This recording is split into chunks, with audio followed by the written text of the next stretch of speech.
One state one card పేరుతో family digital కార్డులు అందుబాటులోకి తెస్తున్నామన్నారు తెలంగాణ సీఎం రేవంత్ రెడ్డి. 30 శాఖల వద్ద ఉన్న సమాచారాన్ని డిజిటల్ కార్డుగా మారుస్తున్నామని, అన్ని పథకాలకు డిజిటల్ కార్డు అనుసంధానం చేస్తామన్నారు. అర్హత కలిగిన వారికి ఒక్క క్లిక్ తో పథకాలు అందిస్తామన్నారు. రేషన్ నుంచి ఆరోగ్యశ్రీ వరకు కార్డు ఉపయోగపడుతుంది అన్నారు. ఆసుపత్రి రిపోర్ట్స్ కూడా హెల్త్ కార్డులో డిజిటల్ రూపంలో ఉంటాయని స్పష్టం చేశారు CM Revanth. One state one card pilot ప్రాజెక్టును ఆయన ప్రారంభించారు. కలుషితంలో బతికే కంటే ఒక మంచి డబుల్ బెడ్రూమ్ ఇల్లు ఇచ్చి వాళ్ళు బతకడానికి ఉండడానికి ఇచ్చి వాళ్ళకు పని కల్పించి వాళ్ళ పిల్లలు చదువుకోవడానికి ప్రభుత్వం ఏర్పాటు చేస్తే కేటీఆర్ హరీష్కి వచ్చిన నొప్పేందే, ఈటల రాజేందర్ దుఃఖమేందే నాకు అర్థమైతలేదు. ఏంది మీ బాధ? వాళ్ళు మంచిగా బతకొద్దా? వాళ్ళు ఎప్పటికీ పేదోళ్ళలాగానే ఉండాలి, మూసీళ్ళే ఉండాలి. వాళ్ళ పేదరికం చూపించి వాళ్ళ దగ్గర ఓట్లు వేసుకొని మీరు ఎమ్మెల్యేలు ఎంపీలు కావాలనా? వాళ్ళు మంచిగా బతకొద్దా? వాళ్ళు మంచిగా బతుకుతే వాళ్ళ పిల్లలు చదువుకుంటే మీ దొరతనాన్ని ప్రశ్నిస్తారని చెప్పి ఈరోజు మీరు అడ్డం పడుతున్నారా? అదేవిధంగా బఫర్ జోన్లు ఉన్నోళ్ళను మీలాంటి మోసగాళ్ళు వాళ్ళకి అమ్ముతే వాళ్ళకి ఏ నష్టపరిహారం ఇద్దామో చెప్పండి. ప్రభుత్వం గొట్టుపోలే, ప్రభుత్వం మొత్తం దివాలా తీయలే. నువ్వు 7 లక్షల కోట్ల రూపాయలు అప్పు చేసినా ఈ ప్రభుత్వానికి చిత్తశుద్ధి ఉంది. ప్రభుత్వం నిధులు తెద్దాం, తెచ్చి వాళ్ళని ఆదుకుందాం. ఏ విధంగా వాళ్ళను తొలగించడం ద్వారా వాళ్ళకి న్యాయం చేద్దామో చెప్పండి. చెరువులలో ఉన్న ఎఫ్టీఎల్లు తొలగించాల్సిందే, బఫర్ జోన్ అక్రమ నిర్మాణాలు తొలగించాల్సిందే, కాలువల నాలాల ఆక్రమణలు తొలగించాల్సిందే, మూసీలో ఉన్న అక్రమ నిర్మాణాల నుంచి బెడ్లో మూసి రివర్ బెడ్లో ఉన్న పేదల ఇల్లు తొలగించాల్సిందే, బఫర్ జోన్లు ఉన్నాయి తొలగించాల్సిందే. తొలగించేటప్పుడు వాళ్ళకి ఏ విధంగా ఆదుకోవాలనో ప్రభుత్వం ప్రణాళిక చేస్తుంది. మీ దగ్గర ఏమన్నా సూచన ఉంటే చెప్పండి. మొదటి ప్రణాళిక మూసీ రివర్ బెడ్లు ఉన్న వాళ్ళకి డబుల్ బెడ్రూమ్ ఇల్లు ఇచ్చి తవ్వకర్సులకు కూడా 25,000 రూపాయలు ఇస్తున్నాం. ఎప్పుడన్నా మీరు ఆలోచన చేసిందా పేదోనికి ఇల్లు ఇవ్వాలి, పేదోని ఆత్మగౌరవంతో బతికేటట్టు చూడాలి? ఈ పనులు చేసేటప్పుడు పేదలకు వచ్చింది బాధ. నాకు కూడా బాధ ఉంది, నాకు కూడా చాలా బాధ అనిపించింది సోషల్ మీడియాలో, లేకపోతే కొంతమంది వాళ్ళ బాధ వెలుబుచ్చుతున్నప్పుడు. కానీ వాళ్ళని ఆదుకుందాం. ఏ విధంగా ఆదుకుందాం మీరు చెప్పండి. ప్రత్యామ్నాయం చెప్పండి. మీరు ప్రతిపక్షాలు అంటున్నారు కదా, 10 ఏళ్ళు పాలించడం అంటున్నారు కదా, పరిపాలన అనుభవం ఉందంటున్నారు కదా. మీ 10 ఏళ్ల పరిపాలన దోపిడీకే పనికొస్తుందా? ప్రజలకు పేదలకు సంక్షేమం అమలు చేయడానికి పనికిరాదా? రాజేందర్ గారు, నరేంద్ర మోడీ గారిని అడగండి, ఈ పేదలను ఎట్లా ఆదుకుందామో నిధులు తెద్దాం. మాకేం అభ్యంతరం లేదు. పిలువు మీ కిషన్ రెడ్డిని, బండి సంజయ్ గారిని, నువ్వే లీడ్ చేయి, నువ్వే ముందు ఉండు, మేము నీ వెనకాల నించుంటాం. 10 ఏళ్ళు మంత్రిగా చేసినావు కదా రాజేందర్ గారు, రాష్ట్రంలో నీకు అనుభవం ఉంది కదా. ఈరోజు ఎంపీ కదా, మీ నాయకుడు నరేంద్ర మోడీ ప్రధానమంత్రిగా ఉన్నాడు కదా, నువ్వే మా ముందోర్సలు నిలబడి మేము మీ వెనకాల ఉంటాం. నా మొత్తం మంత్రివర్గాన్ని తీసుకొని వెనకాల వస్తాం. మోడీ దగ్గరకు పోదాంపా, ఓ 25,000 కోట్ల రూపాయలు ఇప్పి. ఎవరొద్దన్నారు? లేదు. ప్రభుత్వం ఏం చేయాలి నువ్వు చెప్పు. ఇల్లు లేని పేదవాడికి ఇల్లు ఇవ్వడం నేరమా? వాళ్ళ పిల్లలకు చదువు చెప్పించడం నేరమా? వాళ్ళ ఇల్లు తరలించడానికి 25,000 రూపాయలు వాళ్ళకి తోవకర్సులకు ఇవ్వడం నేరమా?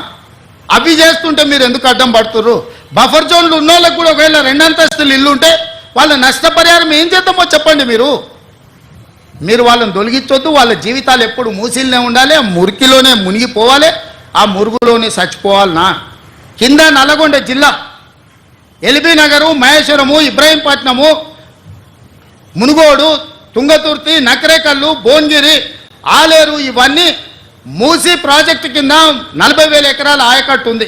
ఇక్కడి నుంచి అక్కడికి మురుగునీళ్ళు పోయి ఒక పక్కన ఫ్లోరైడ్, రెండో పక్కన మూసి మురికి నల్గొండ జిల్లా ప్రజలు బతకలేని పరిస్థితిలో ఉంటే ఆ నల్గొండను ప్రక్షాళన చేయడానికి ఈరోజు ఒక ప్రయత్నం చేస్తుంటే దాన్ని అడ్డుకుంటారు. రేపు పొద్దుగాల ఏ మోకం పెట్టుకొని నల్గొండలు తిరుగుతావు కేటీఆర్? నువ్వు నల్గొండల కాలు పెట్టు పో. ఈరోజు భువనగిరో, ఆలేరో, నకరేకల్లో పోయినా పో, ఒకసారి పోయి వస్తే నీకు హరీష్ రావుకి అక్కడ ఏముందో పరిస్థితి తెలుస్తుంది. మూసి మురుగుతోనే అక్కడ పంటలు ఎట్లా కలుషితమవుతుందో పోదంపా. అక్కడ నీళ్లు తాగి పశువులు చచ్చిపోతున్నాయి. అక్కడ పాలు, కూరగాయలు కూడా తినలేని పరిస్థితి ఉన్నాయి. ఆకు కూరలు కూడా ఈ కలుషితమైన నీళ్ల వల్ల ఎంత కాలుష్యం వచ్చి ఎంత విషంగా మారిందో నల్గొండ జిల్లా. ఈరోజు వాళ్ళు విషం దిగమింగుకొని నల్గొండ ప్రజలు బతుకుతున్నారు. ఇవాళ విషాన్ని దిగమింగుతున్నది నల్గొండ. ఆ నల్గొండను బాగు చేయడాలంటే మూసి ప్రక్షాళన చెయ్యాలి. ఆ మూసీని బాగు చేద్దామని మేము అంటే మీరు అడ్డం పడుతున్నారు. అంటే నల్గొండ ప్రజలు సావాల్సిందేనా శాశ్వతంగా? ఒక పక్కన ఫ్లోరైడ్ ప్రాబ్లము, రెండో పక్కన మూసి కలుషితము. ఈ రెండింటితో నల్గొండను చంపేద్దామా? ఇదేనా మీ కోరిక? తెలంగాణ సచివాలయంలో భారీగా బదిలీలు చేసే ఆలోచనలో ప్రభుత్వం ఉంది. చాలా ఏళ్ల నుంచి ఒకే శాఖలో పనిచేస్తున్న వారిని ఇతర డిపార్ట్మెంట్స్ లోకి బదిలీ చేసే అవకాశం ఉంది. 1-2 రోజుల్లో ఉత్తర్వులు కూడా వెలువడే అవకాశం ఉంది. ఒకే దగ్గర పాతుకుపోయిన ఉద్యోగుల లెక్కలను ఇప్పటికే సేకరించింది ప్రభుత్వం. తెలంగాణ సెక్రటేరియట్ లో దశాబ్దాలుగా ఒకే శాఖలో పాతుకుపోయిన ఉద్యోగులను ప్రత్యేక రాష్ట్రం ఏర్పాటయ్యాక కూడా బదిలీలు చేయకపోవడం, దీర్ఘకాలంగా కొంతమంది ప్రాధాన్యత ఉన్న విభాగాల్లోనే కొనసాగడంపై ఉద్యోగుల్లో అసంతృప్తి నెలకొంది. కాంగ్రెస్ ప్రభుత్వం ఈ పరిస్థితిని చక్కదిద్దాలని ఉద్యోగులు డిమాండ్ కొద్ది రోజులుగా చేస్తూ ఉన్నారు. సెక్రటేరియట్ ఉద్యోగుల బదిలీలకు సంబంధించిన ఫైల్పై సీఎం సంతకం చేయడంతో GAD services principal secretary Mahesh Dutt బదిలీలకు కసరత్తు చేస్తున్నారని తెలుస్తోంది. ఉద్యోగులను 3 విభాగాలుగా విభజించి బదిలీలు చేయడానికి సిద్దమైంది ప్రభుత్వం. Local, non local, semi local ప్రాతిపదికన శాఖలను విభజించాలని భావిస్తున్నారు. ఫోకల్ కేటగిరీ కింద revenue, Panchayati Raj, ఆర్&బి, education, municipal, irrigation శాఖలు, నాన్ ఫోకల్ కేటగిరీలో అన్ని welfare departments, GAD, planning, semi focal కేటగిరీలో స్కూల్ ఎడ్యుకేషన్, కార్మిక శాఖ, అగ్రికల్చరల్, యూత్ సర్వీసెస్ ఉన్నాయి. బదిలీలకు సంబంధించి 1-2 రోజుల్లో ఉత్తర్వులు వెలువడే అవకాశం ఉందని సచివాలయ వర్గాలు అంటున్నాయి.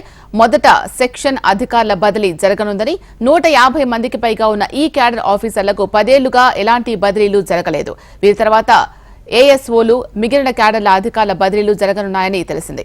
ఇప్పటికే శాఖల వారీగా దీర్ఘకాలం పనిచేసిన వారి వివరాలు సేకరించింది జీఏడీ సర్వీసెస్ విభాగం. జీఏడీ సేకరించిన వివరాల ఆధారంగా బదిలీల ఉత్తర్వులు ఇవ్వనుంది ప్రభుత్వం. 1-2 రోజుల్లో అధికారిక ఉత్తర్వులు రానున్న నేపథ్యంలో సచివాలయ ఉద్యోగుల మధ్య చర్చ జరుగుతోంది. బదిలీలు చాలా కాలం నుంచి జరగలేదు కాబట్టి ఎవరికి ఏ పోస్ట్ వస్తుందోనని సచివాలయ ఉద్యోగులు ఆసక్తిగా ఎదురుచూస్తున్నారు.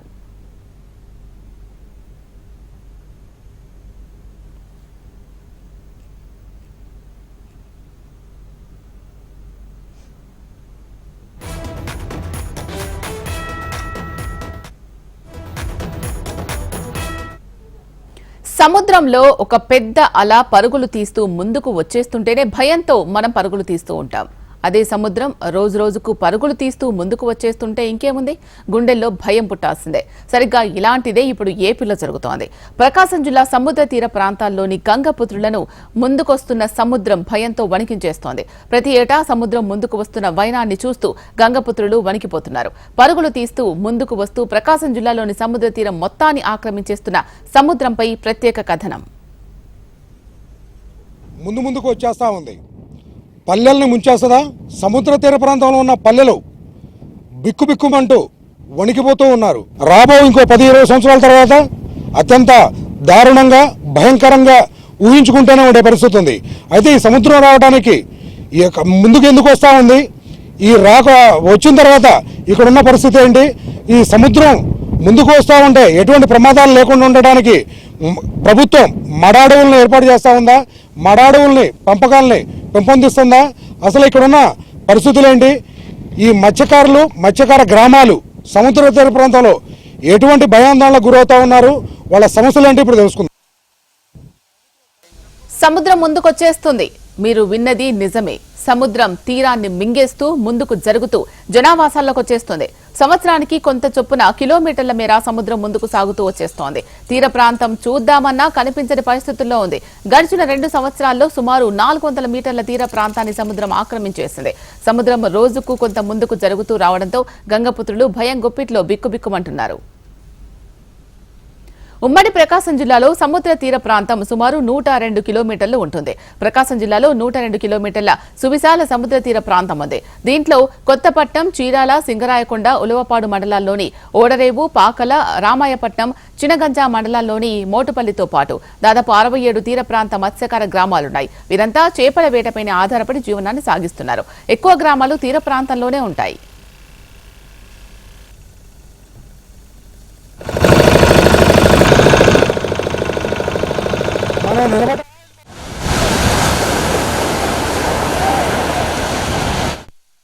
ప్రతిరోజు ఉదయం నుంచి రాత్రి నిద్రపోయే వరకు సముద్రంతోనే వీరి జీవనం ముడిపడి ఉంటుంది. అటువంటిది ఇప్పుడు సముద్రాన్ని చూసి భయపడిపోతున్నారు మత్స్యకారులు. తీర ప్రాంతాల్లోని మత్స్యకార గ్రామాలకు గతంలో ఎక్కడో సుదూరంలో ఉన్న సముద్రం ఇప్పుడు గుమ్మం ముందుకొచ్చినట్లు ఉంది అంటున్నారు మత్స్యకారులు. ఇది కూడా ఈ మధ్య కాలంలోనే ఎక్కువగా జరుగుతూ ముందుకొస్తుందని భయాందోళనకు గురవుతున్నారు. భయంగానే ఉందండి, పరిస్థితి తక్కువగా ఉంది. కొంతమంది అయితే ఉన్నవాళ్ళు ఉన్నారు, నాబోటుడు బీదికులు ఉన్నారు. పరిస్థితులు బాగోక ఆ సాయంత్రం ఒడ్డునే ఏలు కాదు. అప్పుడు ఆ సునామీ వచ్చిన కానించి ముందుకు జరుగుతూనే ఉంది. ఒక 1/2 కిలోమీటర్ వచ్చింది ఆ పడవలకు పైన. అట్లా జరిగే ఇబ్బందులు లేనండి. ఎప్పుడు జరుగుద్ది, ఎప్పుడు వచ్చింది, ఎప్పుడు మిగిలిపోతుంది. ఎప్పుడు మీ పూట వాళ్ళు మెట్టలకి తీసుకెళ్ళి ఆడ పడేస్తారు. అట్లా ఇక్కడ ఉండే ఇబ్బందులు అంటే ఇప్పుడు చేపలు లేవు. ఈ సంవత్సరం ఆ తెప్పలాడినాడు చేపలు లేవు. ఎవరైనా వెళ్తే కూర్చున్నో కాసినో పడితే ఆ వెళ్ళి పడవ కాసింది చేయాలి. ఈ చేపలని కాసినా కూర్చుని పడుతుంటే ఇబ్బందులు తక్కువ ఉంటాయి, అన్నానే జరుగుతుంటాయి. ఇప్పుడు ఈ పడవలు పెట్టుకోవడానికి ఇబ్బంది. ఆయన పోటు వస్తే ఆడదాకా వస్తుంది ఆ పడవ. రామాయణపట్నం వద్ద 1/2 కిలోమీటర్ నుంచి కిలోమీటర్ వరకు, పాలకలలో 200 మీటర్లకు పైగా, కొత్తపట్నంలో అయితే కిలోమీటర్కు పైగా తీరం ఇసుకతో నిండి ఉంటుంది. వరదలు, తుఫాన్ల దాటికి కొన్నేళ్లుగా సముద్రం ముందుకు రావడం, అలల ఆటుపోట్లు తీవ్రమవుతున్నాయని మత్స్యకారులు భయపడుతున్నారు. గతంలో అయితే తీరంలోని ఇసుక మేటలపై పడవలు నిలిపేవారు. మత్స్యకారులు సముద్రం ముందుకు వచ్చేయడంతో తీర ప్రాంతం లేకపోవడంతో కొన్ని పడవలు సముద్రంలో లంకర వేసి ఉంచుతున్నారు. మరికొన్ని పడవలను ఒడ్డున ఉన్న రహదారులపై ఉంచేస్తున్నారు. కనీసం సముద్ర తీర ప్రాంతం చూద్దామన్నా కనిపించని పరిస్థితి.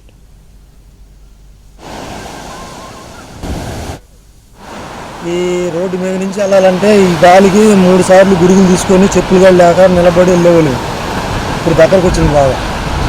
లైలా తుఫాను కొట్టిన కాడి నుంచి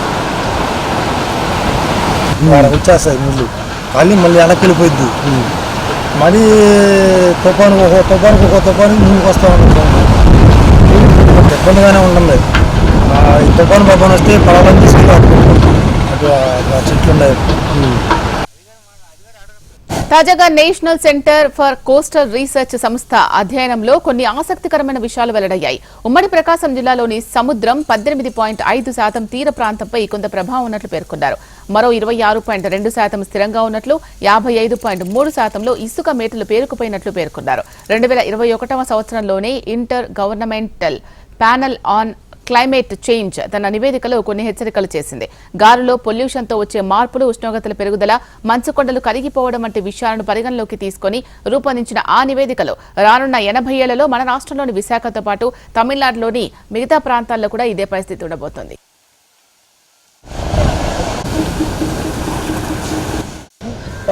చిన్నప్పుడు లంగర్లో మొత్తం అంటే 1 కిలోమీటర్ దాకా ఉండేది. ఇప్పుడు బాగా కిలోమీటర్ ముందుకు వచ్చేసింది. ఎప్పటి నుంచి అంటే మేము దాదాపు ఒక 20 సంవత్సరాల నుంచి ముందుకు వస్తున్నాం. అంతకుముందు మా 20 సంవత్సరాల లోపు అటు ఉండేది. 10 ఏళ్ళ ఎక్కడి నుంచి అసలు చాంద్రట్లోకి మొలగాలన్నా చేయాలన్నా కాళ్ళు కాలిపోయి చెప్పులు లేక గురుగులు చేసుకొని వెళ్ళేవాళ్ళమే. ఇప్పుడు బాగా ముందుకు వచ్చేసింది. ఉన్న వచ్చేస్తుంది. ఇంకా ఇప్పుడు పడవలు కూడా పెట్టుకోలేకపోతుంది. కనిష్టంగా 0.16 మీటర్ల నుంచి గరిష్టంగా 0.82 మీటర్ల వరకు పెరుగుతాయని పేర్కొంది. ఈ 3 ప్రాంతాల్లో సముద్ర నీటి మట్టం పెరిగే ఆ ప్రభావం ఏపీలోని సముద్ర తీర ప్రాంతాల్లోని జిల్లాలపై పడుతుంది. ఈ విపత్తు నుంచి కాపాడాలి అంటే తీరం వెంట మడ అడవులు, సామాజిక వనాల పెంపకాన్ని విస్తృతంగా చేపట్టాలి. అవసరమైన చోట కరకట్టలు ఏర్పాటు చేయాలని నిపుణులు హెచ్చరిస్తున్నారు. కొంతకాలానికి మళ్ళీ సముద్రం ఎప్పట్లానే ఉండేది, కానీ ఇప్పుడు పరిస్థితులు మారిపోయాయి. రోజు రోజుకు సముద్రం ముందుకు వచ్చేస్తూనే ఉంది. ఈ సముద్రం ముందుకు రావడానికి ప్రధానమైన కారణం వాతావరణంలో మార్పులు, మడ అడవుల మీద ప్రభుత్వాలు ఎక్కువగా శ్రద్ధ చూపించకపోవడంతో ఈ సముద్రం ముందుకు వచ్చేసి గ్రామాలని ముంచేస్తుందేమో అని చెప్పి ఇక్కడ ఉన్న మత్స్యకారులు తీవ్రమైన భయాందోళనకు గురవుతూ ఉన్నారు. ఇప్పటికైనా కానీ ప్రభుత్వాలు స్పందించి ఈ మత్స్యకార గ్రామాలు ఏవైతే సముద్ర తీర ప్రాంతం పొడవునా ఉన్నాయో వీటిని కాపాడాలని కోరుకుంటూ ఉన్నారు. కెమెరామెన్ శ్రీనివాసరెడ్డితో శౌరి, ప్రకాశం. ఇవి ఇప్పటివరకున్న అప్డేట్స్. చూస్తూనే ఉండండి HM టీవీ. వార్త ఆగదు, నిజం దాగదు.